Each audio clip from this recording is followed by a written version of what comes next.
Malabon had always been home to my cousin Daniel and his family. Their old house, passed down for generations, stood at the edge of the city, its wooden walls whispering with time. It had been 10 years since Daniel's father, Mang Lito, passed away. But life moved forward, and in the chaos of everyday living, the family had forgotten the significance of the date. That night the house was unusually quiet. Daniel's mother, ailing Rosa, had retired early, exhausted from the day's work. His younger siblings were upstairs, occupied with their phones. Daniel himself sat in the living room, absent-mindedly scrolling through his social media. Then came the unmistakable aroma, the rich garlicky scent of freshly cooked Pansit Malabon. The house grew colder. Daniel turned back to the table. The Pansit was still there, but something had changed. A fork had been placed next to the plate, and the chair had been pulled out. Daniel backed away, heart pounding. He ran upstairs, pulling Lani with him. He locked his door and pressed his ear against it.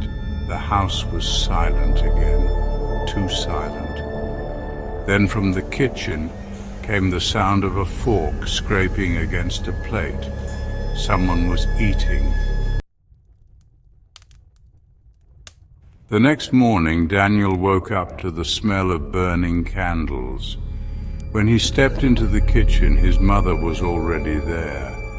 Her face was pale, her hands trembling as she stared at the empty plate on the table. She whispered.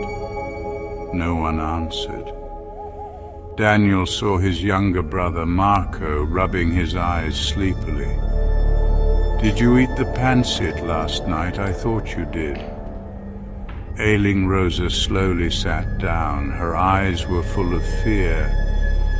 I had a dream last night. Your father was here, sitting at the table. He was eating, but he looked angry. Angry. He kept saying, "You forgot me, you forgot." A heavy silence filled the room. Then the front door suddenly creaked open. The family turned as a strong gust of wind swept through the house. Then they saw it.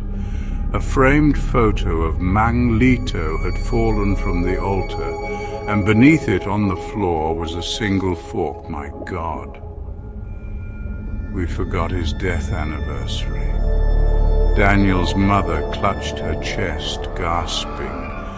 A terrible realization sank in. It had been exactly 10 years, and the last meal Mang Lito ever ate before he died, pancit bihon. That night, the family gathered around the dining table. This time they prepared a full meal in honor of Mang Lito. They lit candles, offered prayers, and left a plate of pancit for him. As they ate in silence, a soft creaking sound filled the room.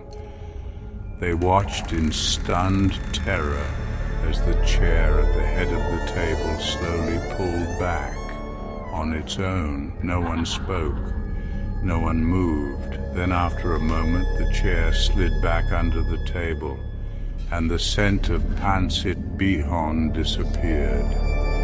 From that night on, the family never forgot Mang Lito's death anniversary again, and they never questioned why.